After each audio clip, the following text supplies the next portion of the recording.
Hai,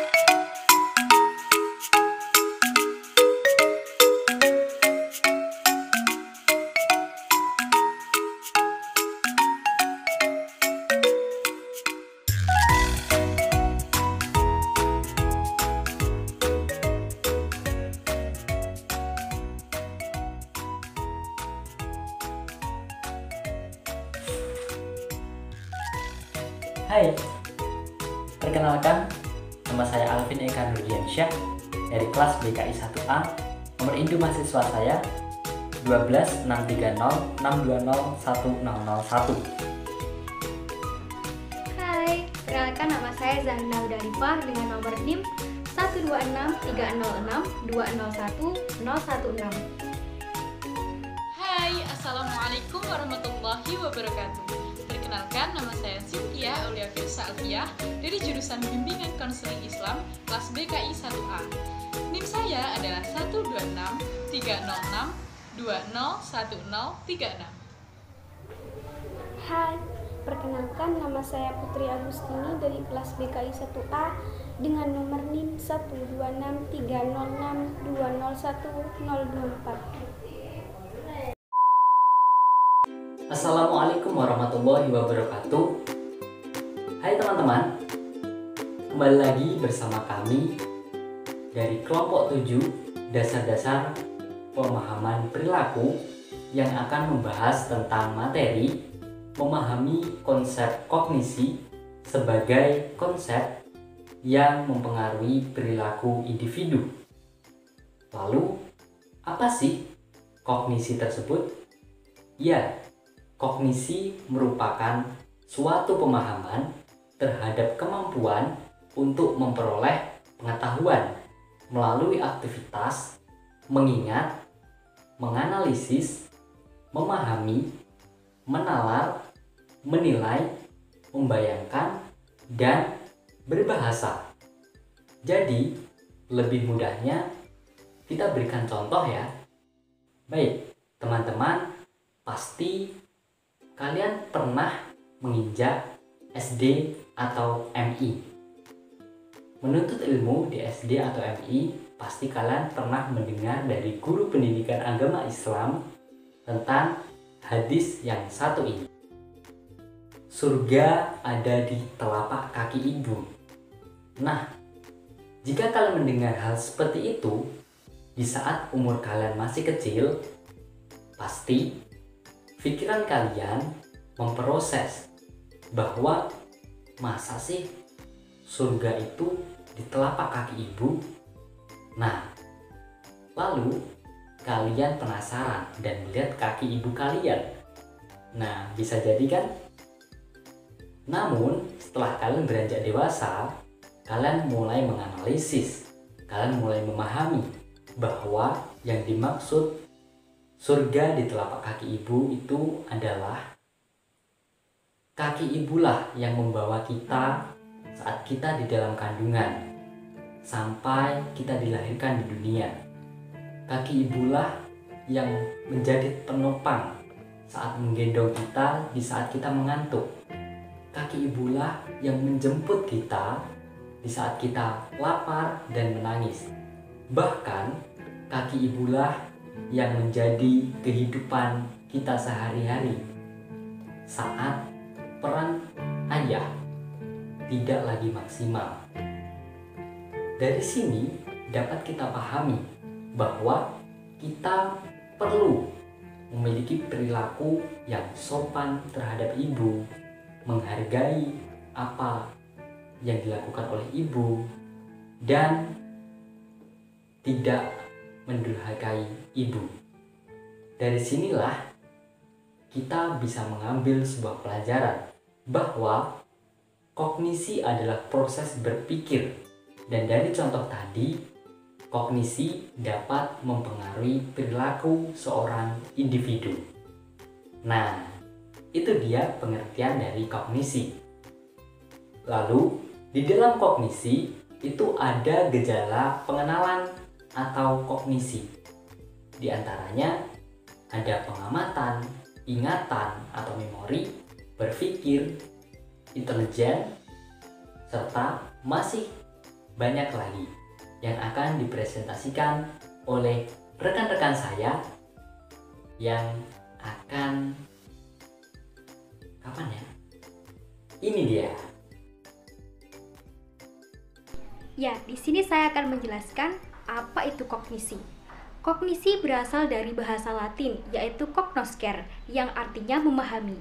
Kognisi dipahami sebagai proses mental karena kognisi mencerminkan pemikiran dan tidak dapat diamati secara langsung.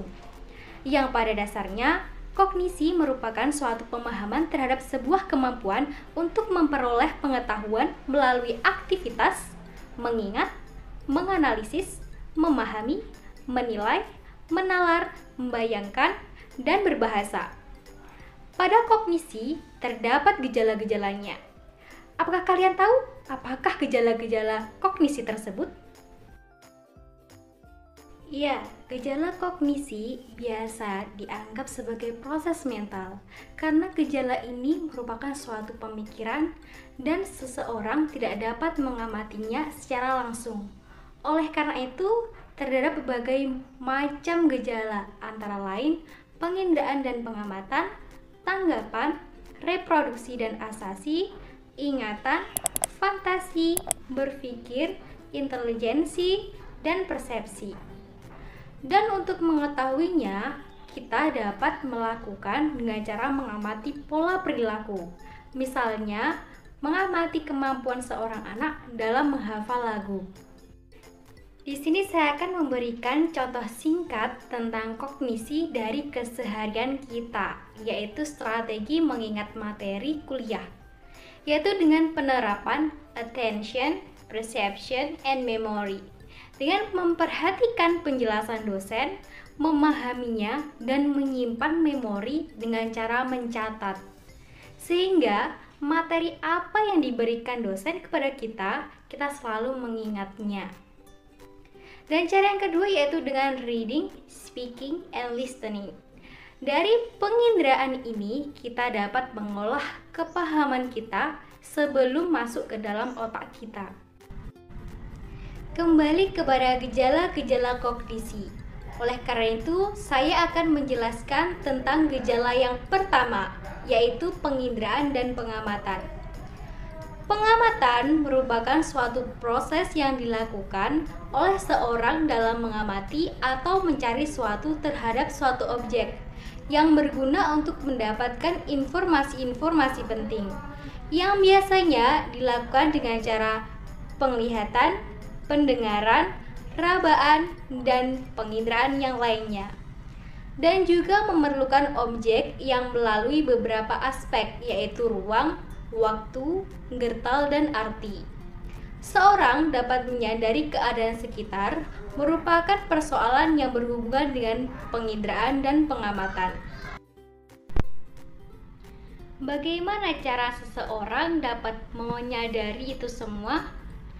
Seorang dapat menyadari itu semua dengan berbagai syarat, antaranya adanya objek yang diamati, alat indera yang diamati, dan mengadakan pengamatan. Dan gejala pengenalannya dibagi menjadi dua, yaitu melalui akal dan indera yang dilakukan di luar maupun di pusat.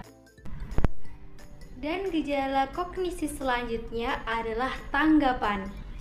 Tanggapan sebagai salah satu fungsi jiwa yang pokok yang dapat diartikan sebagai gambaran ingatan dan pengamatan. Ketika objek yang telah diamati keluar dari ruang dan waktu pengamatan, tanggapan dapat berupa berbagai hal yang dapat diamati secara langsung. Misalnya ialah ungkapan setuju atau menerima, ungkapan penolakan dengan alasan khusus, atau gejala yang tidak ditimbulkan secara langsung seperti diam dengan ekspresi wajah tidak suka yang menandakan penolakan atau tersenyum senang yang berarti tingkah laku yang menjerumus pada penerimaan.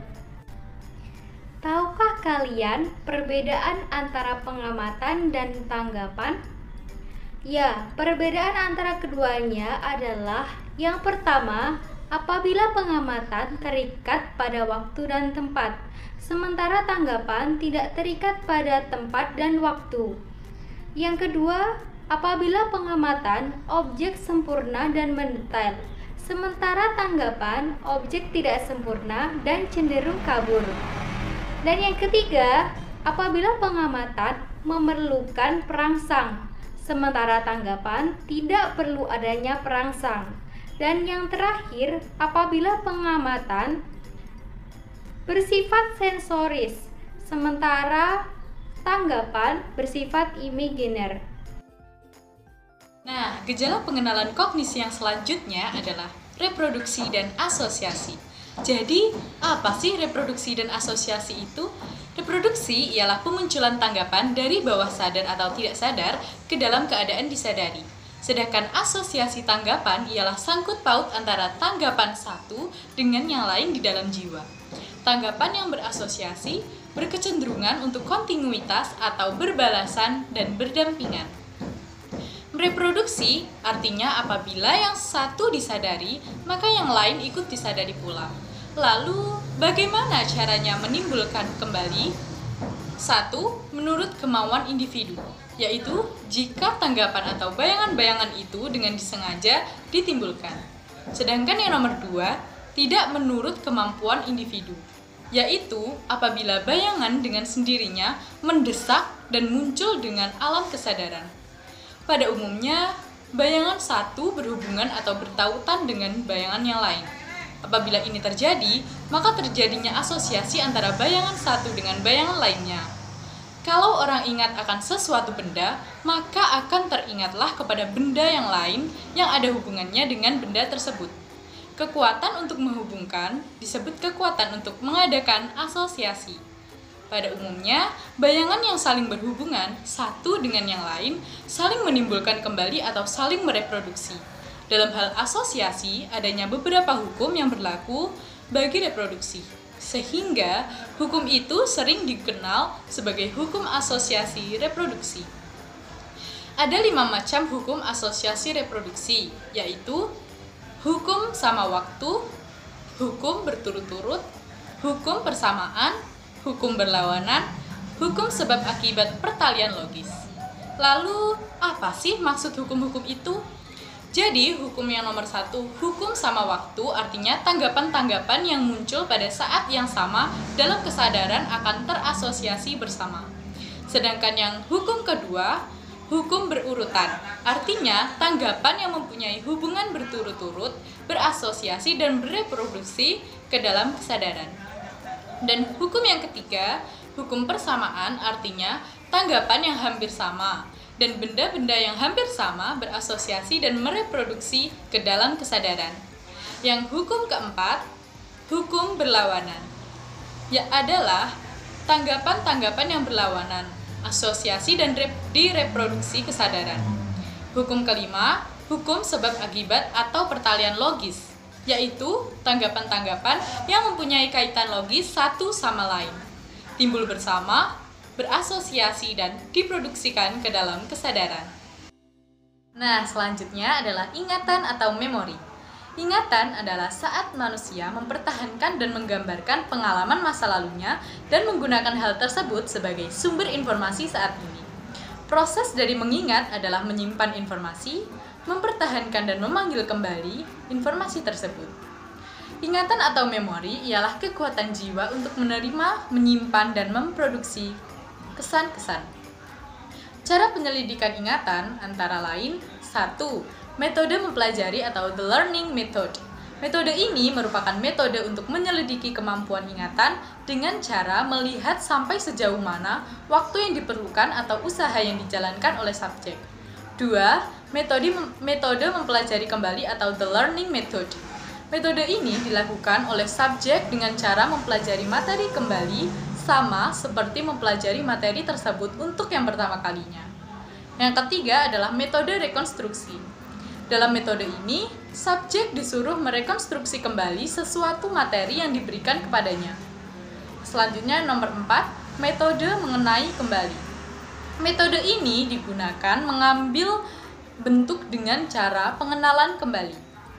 Nomor 5, metode mengingat kembali. Sesuai namanya, metode ini mengambil bentuk dengan cara subjek mengingat kembali apa yang telah dipelajarinya.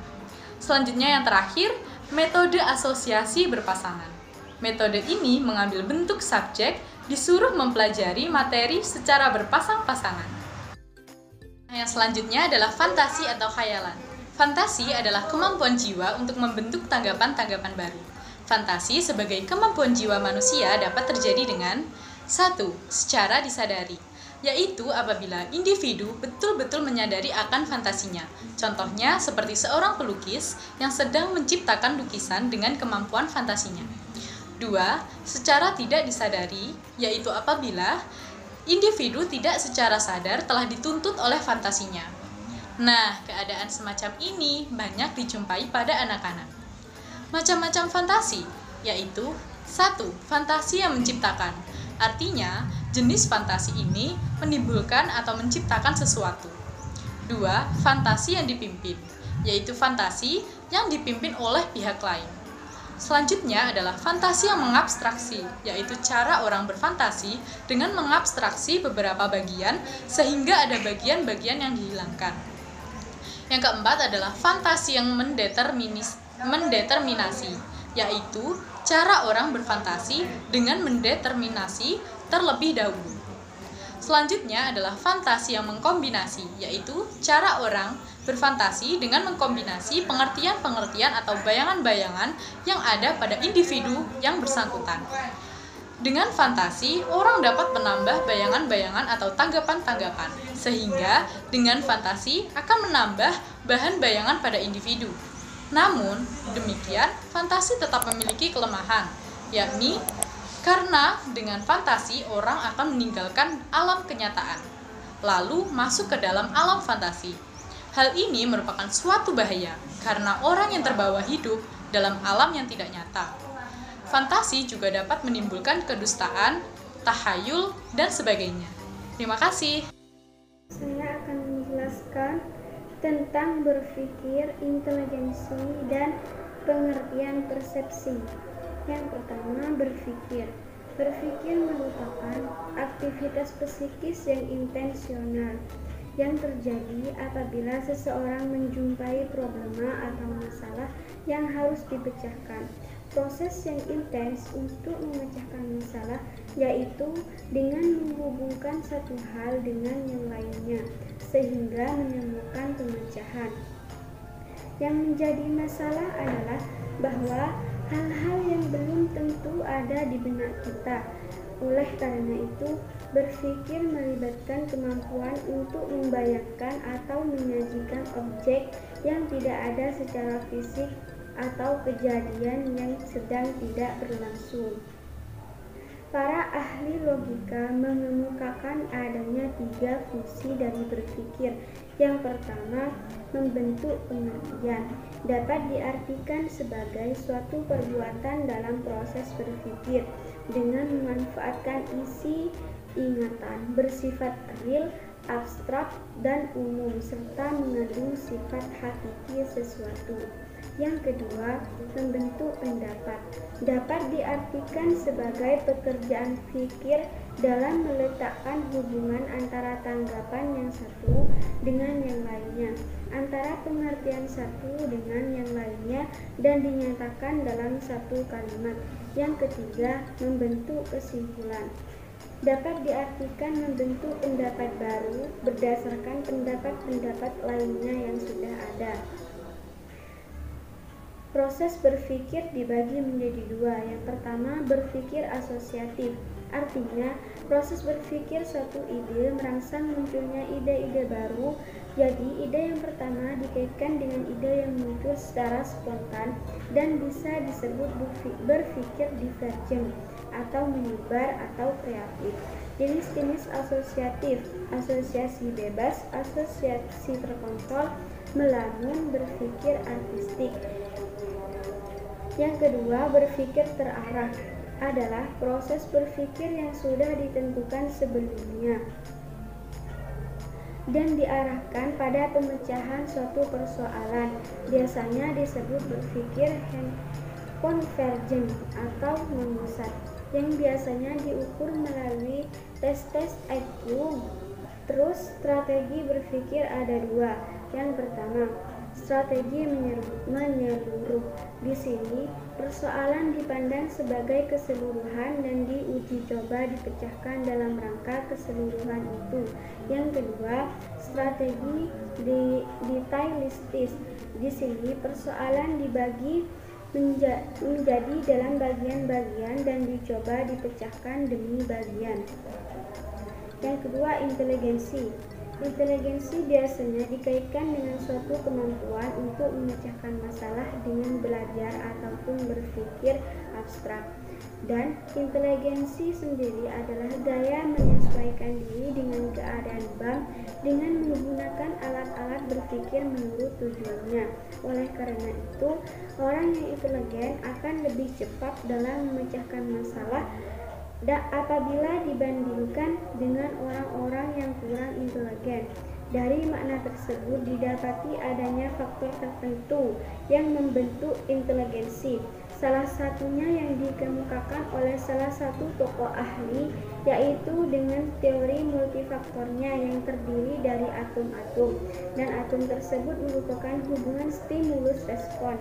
Telah diketahui bahwasanya masing-masing individu berbeda-beda dalam segi inteligensinya. Untuk mengetahui inteligensi seseorang dapat menggunakan tes inteligensi. Tes tersebut dapat dikonstruksi sedemikian rupa sehingga anggota populasi yang normal akan menunjukkan bahwa umur mental akan sama dengan umur kronologis. Yang ketiga, pengertian persepsi. Persepsi merupakan suatu proses yang didahului dengan penginderaan, yaitu merupakan proses diterimanya stimulus oleh individu melalui alat indera atau juga disebut proses sensoris.